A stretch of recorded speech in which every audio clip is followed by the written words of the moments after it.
This program on investing under regulation crowdfunding is not investment advice. Rising with the crowd, power unbound, change makers lead where hope is found. Superpowers for good, shaping the fate. Investors and dreamers open the gate. Supercross stands loud, proud and true, building tomorrow for me and you. Welcome to the Superpowers for Good show. From the Super Crowd, I'm your host, Devin Thorpe, and we have an extraordinary guest with us today. I feel so lucky, so privileged that we have with us Sharon Samjitsingh. She's the CEO of Healthcare Originals, and this is a company that's really scaling, doing great work. This is so exciting. You don't want to miss this conversation. You want to learn more. They're also raising capital from the crowd. So this is something you can participate in. Sharon, welcome to the show. Well, thank you, Devin. It's a pleasure to be here and really an honor. So I appreciate you for having me. The honor is all ours. Thank you for making time for us. You've got your crowdfunding campaign running on Wefunder, and it's been exciting to kind of see that and the progress that you're making there. But really, the exciting thing is the difference you're making for people who are having trouble breathing. And I talked just a minute ago. I've got a cold right now, and so I'm experiencing some coughing and all of that. But I'm fortunate to not have that as a chronic problem, but some people do. Tell us what you're doing for this community. Thanks, Devin. Yes, and I sympathize with you for having the cold, and I appreciate you for having me on despite the cold. Yeah, so what we at Healthcare Originals, we help people with chronic respiratory disease live well with their condition, really empower them to become experts at managing their condition. And that's important because when you can't breathe, really nothing else matters. And I know this personally because I've had asthma. I've had it all my life. And a lot of the stuff out there did not work for me. So what we do at Healthcare Originals is we're really building the system that I wish I had when I was growing up, that my parents had to give them peace of mind, and that my spouse now can enjoy and provide him with peace of mind as well. So tell us about what the system does. What does your device do? Yes. So we have a proprietary and innovative device. I'm holding it up in front of me here. And I know at some point, Devin will play some great B-roll so you can see it. But the key about this is it's a soft, flexible, really comfortable wearable that we call it invisible or undetectable because you wear it under your clothing. It's hidden away and just quietly, like a little buddy, we actually call it Adam, is sitting on your torso, listening to the sound of your lungs. And what that means is it can pick up stuff that we can't hear with our ears, and it computes that on board with AI and picks up advanced notifications and symptoms of an impending asthma attack. And so in clinical studies done at the University of Rochester, they showed that by listening to these lung sounds, you could predict hospital utilization or predict people going to the ER up to 3 months in advance. And that's game changing. That tells me and my parents when I was young, if this existed, and my spouse now, that, hey, something is going wrong and you can prevent a disaster from happening. And so what that also means is now people know, hey, something is happening. But every device company struggles with this, and we came up with a solution. So you tell somebody, hey, your symptoms are not going well, you're trending towards an attack. The next question is, so what?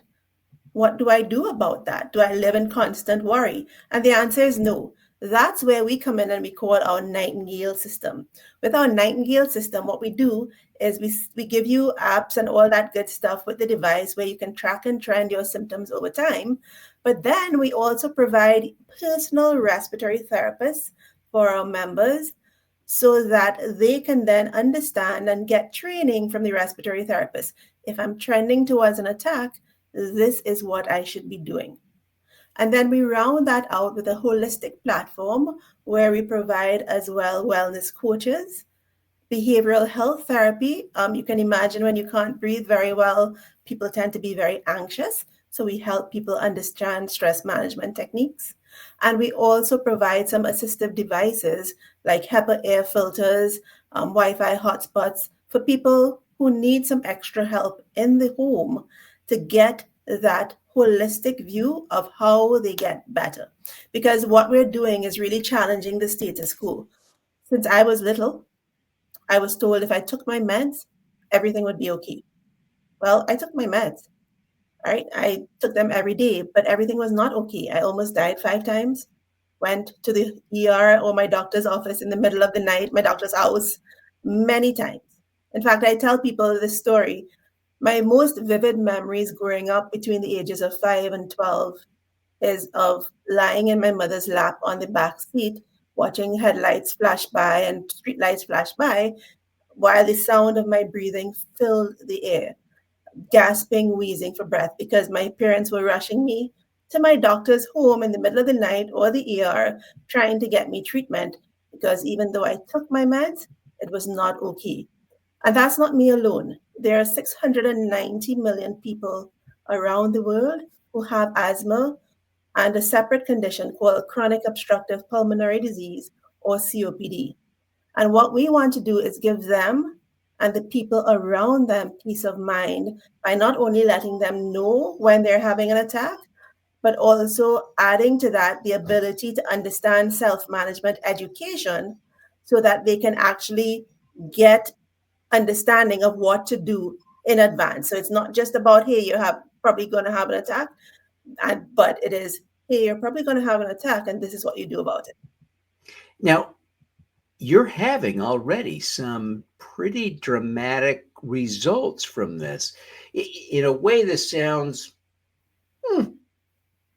okay, so you know it's coming, but you're really not stopping there, are you? No.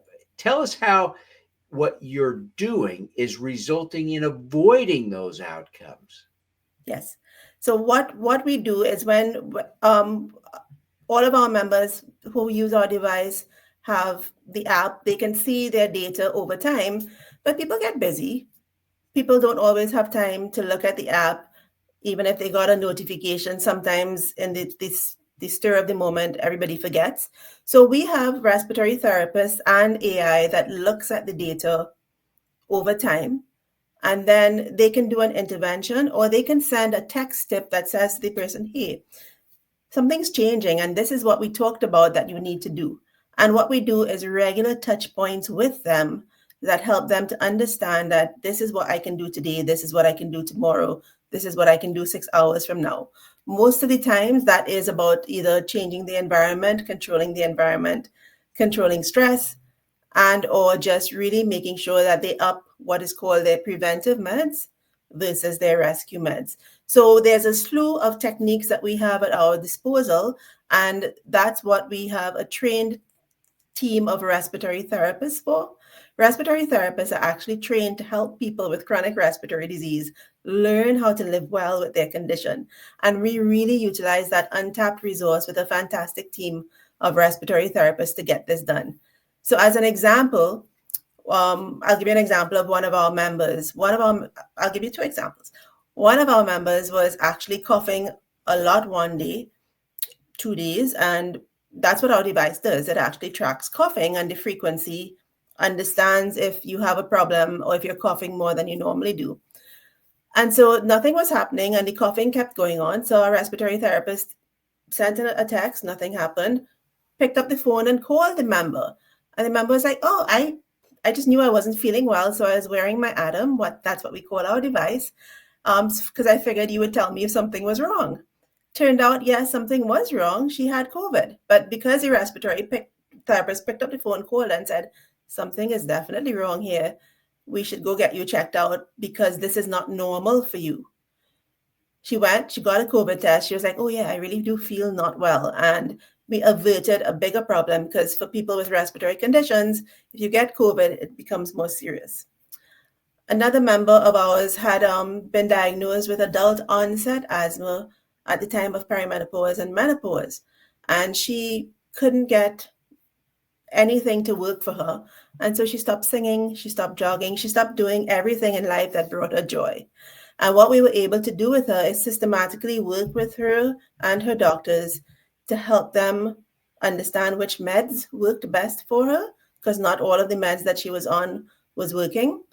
And by providing objective symptom data from the device, together with the respiratory therapist who trained her to advocate for herself, she was able to get back to singing, jogging, and doing everything that she loved and living a full life once more within 6 months of starting with us. So those are the kinds of outcomes and what we do for people. And I mean, that's really pretty amazing. But you also have some good data on outcomes. What is the data on outcomes showing now? Yes, we have great data that has been validated. We prepared a white paper on it and third-party validation. Our data shows that within 12 months of starting with us, 2 out of 3 people who were having attacks every month have no attacks.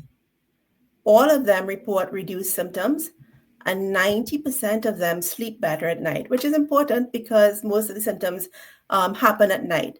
And that all of that has been actually independently validated by a validation institute, a company called the Validation Institute. And what they do is, for over 10 years, they've looked at digital health solutions, which we are, and looked at their claims and looked at the independent data to say, are these people really speaking the truth? And what they looked at and saw in our data and independently validated was, yes, our outcomes are statistically significantly better, and they are sustained for 12 months. And we are the first respiratory-focused digital health solution that they have validated in over 10 years of existence, and the first wearable that they have validated as well. So it's not just us saying things are great. We also have that independent validation. Yeah, that it's just fantastic to hear that. Now, let's get a sense of where you are in growing this business. This is not a business plan stage business, right? This is a real business. You have some patients, you have some customers. You have, I think, is it 13 issued patents, 10 pending? Right? 14, we announced it today. It's 14 issued patents. Congratulations. Thank you. Give us a sense of your progress in terms of revenue and customers and patients. Yes. So we have this business that we're talking about here that we call Nightingale is actually our second line of revenue. We have an existing line of revenue that's been existing since 2019, where we sell our device and the actionable insights from the device, the data, to pharmaceutical companies and researchers. So that's one revenue stream. In our Nightingale service, which is where we get to accomplish our mission of helping people, we actually have a 12,000 member wait list. We've signed 3 contracts that will get us to $5.5 million in annual recurring revenue.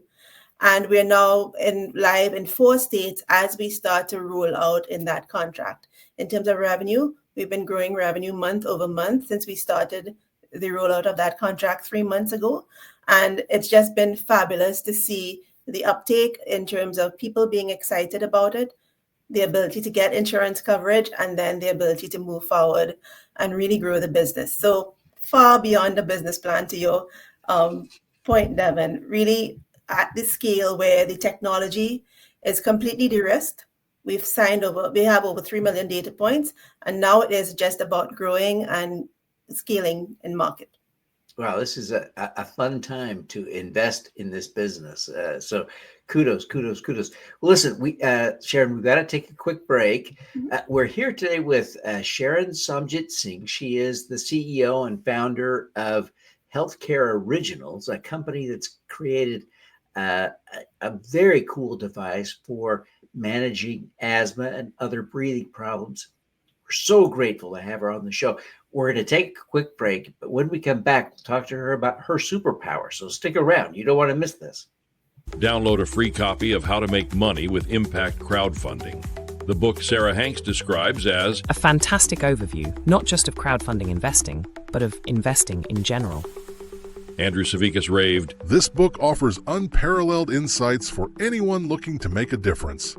Scan the QR code to get your copy. Ready to take your small business to the next level? Honeycomb Credit empowers diverse entrepreneurs by connecting you with community-driven funding. Build customer relationships, amplify your brand, and grow with those who believe in you. Honeycomb Credit, where your community invests in you. Scan the QR code to start today. Join the Impact Crowdfunding movement. Get Superpowers for Good, your free daily newsletter with exclusive video replays, a podcast, and the latest investment opportunities open to everyone. Join the super crowd. Scan now so you can learn to make money while you make a difference. Welcome back. We're here today with Sharon Samjitsingh, and she is just an amazing entrepreneur. She's the CEO and founder of Healthcare Originals, a company that's got this great tech device for helping to manage asthma and other breathing diseases. But we're going to shift gears now to talk to her about her superpower. So stick around. You don't want to miss this. Sharon, you are so impressive. I remember when I discovered your offering and learned about you, I was so excited to have you on the show because you're a big deal. And I'm so impressed by what you're accomplishing. Wow. I want to thank you on behalf of all those individuals and families who are impacted by this. You know, we all have friends and family members who experience asthma and COPD. So this is just really something I appreciate you doing. What is your superpower? So first off, I'm going to say, you said do me. So I'm going to say that it has taken a lot of work to get me to the point where I can even admit that I have a superpower. So I'm proud to say that, yes, I have thought of a superpower, and I'm not going to die inside too much by actually admitting it. So I think I have two superpowers. One, I have a good technical brain for process. So this is my fourth technology that I'm commercializing. I've successfully commercialized two technologies and built factories to run those commercial technologies in the construction sector, doing things with a naturally occurring raw material that people did not think was possible. And then my third technology was really in the sustainability space, where we deployed a technology that works to really break down naturally occurring materials, sustainable green materials like wood and agricultural residues, to create the building blocks of everything that you can build from fossil fuels. So that was my third technology. It's operating successfully in Europe, and it is just my contribution to the planet and sustainability. And this is my fourth one. And although it sounds like I've done cool things, this is the best thing that I've ever done because it's so personal to me. It is really an offering and a testimony and a testament to my parents and my husband. This is the solution that I really want for them and everybody like them who, even more than me, suffer from lack of peace of mind. So I would say my first superpower is I like technology and I have a knack for picking winners and commercializing it. The second thing I would say, and this didn't come from me, so I feel more comfortable saying it, is a couple of years in 2020, at the height of the pandemic, I actually won an award from Tech Rochester. I'm based in Rochester, New York, and I won the female Tech Rochester's Female Woman of the Year, Technology Woman of the Year Award. And they were doing interviews with us before saying who it was. And one of my staff members, when she was looking at the interviews with me and all of the people who were in the running for that award, said, "Sharon, you're the only person who talked about how much joy it brings you to really elevate people and have a team." I hadn't figured it out before, but I think if I had to say anything else, it was, that is my superpower. I enjoy taking people, whether it be the people who work for me or the people who we help now with asthma and COPD, and really elevating, making their lives better. So a couple of examples of that. I've shared some examples before of how we've helped people. A couple more examples of that when I was, the thing I'm proudest, beyond this Healthcare Originals, the thing I'm most proud of is that in the organization I was in before Healthcare Originals, I led a team of 100 people across 14 different manufacturing entities because I worked in a big manufacturing conglomerate. And these were people who were on the shop floor, who most 50% or more of them did not have more than a high school level education or who quit school at 14. We took them, we did a program that resonated with them, training them in root cause analysis, and then helped them to make presentations to senior management of $1 billion conglomerate and help them to implement things that saved money and saved over $1 million within the first year of being implemented across these companies. And these were people who probably would not have been given promotions otherwise. People would have overlooked them as just another shop floor worker. And I just like elevating people. I take that back to my parents and my husband, and I would think that's my superpower. It's not just about helping people with asthma and COPD. Even in my team, I really enjoy giving people roles that challenge them and helping them step up to the plate. Yeah, that's great. I really appreciate you sharing those superpowers with us. Let's drill down briefly on your ability to recognize and implement technologies, because that is, I think we're all finding ourselves living today in a world where, holy cow, technology surrounds us, and it's intimidating to a lot of us, especially people who are past their 20s, right? When you're young, Yeah. you have fun learning all these new things, and new things, it's easier, right? Yes. As you get older, new things become scarier, right? And there are a lot of us who've had some birthdays. Tell us a little bit about how we can learn to adapt, adjust, incorporate, see, and implement technology in our businesses and our lives. Yeah. So before the advent of AI, I would tell people it's just a machine. A machine is designed to do the same thing every day, all day, as long as you understand what to give it in terms of prompts or the environment in which to put it. It should do the same thing every time. We are the humans. We're the ones that introduce variability, or the atmosphere introduces variability. So when you're thinking about technology, even our phones, even things like that, and helping my parents or my family through things, it's just about making sure that you can document a series of steps that make sense to them, not you, the technologist, that helps them understand why this happens in this sequence. And for me, that's it. It's all about process. If I can help the person that I'm talking to about the technology understand from their perspective why this happens in this sequence and what the machine is trying to do, then it helps to make it easier. And it's always about adaptation. With the advent of AI, which, let's be honest, our AI is still stacked machine learning and inferences. We're still training AI. It's not it's not yet open to the public, things that are actually like intelligent. We have lots of people talking about it on the internet, but it's still large training and repetition and putting pieces together. So it's the same thing. It's about understanding why things work like this, with AI, taking it with a grain of salt to make sure you understand that somebody trained it in the background. So you need to accommodate for that. But I think if we understand that basic concept that we can use it, we control it. It doesn't control us, and we figure out how to tell it to do what we want it to do, whether it's a machine that's dumb or AI that we learn what to take with a grain of salt and what not to, then it becomes easier. But just like we do in our technology in our company, where we talk about adapting our solution to the individual, it's about helping people understand in a way that makes sense for them. Oh, that's fantastic.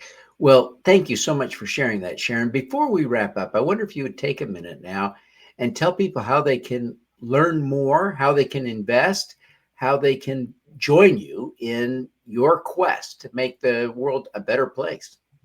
Thank you, Devin. So we want everybody to join us on our journey on crowdfunding. Be part of helping people live well and breathe easier around the world. So we're raising, and you can invest on wefunder.com/HCO. And there you will find all the deal terms, and the minimum investment is very affordable. But you can see all of our updates, hear some more about us, wefunder.com/HCO. And we'd love to have you on the journey with us, making a real difference while still making a good investment. Fantastic. Well, thank you so much for being with us. We want to wish you every success in the great work that you're doing, Sharon. Thank you, Devin, and thank you so much. And we continue to be big fans of Supercrowd and Superpowers for Good. Oh, thank you so much.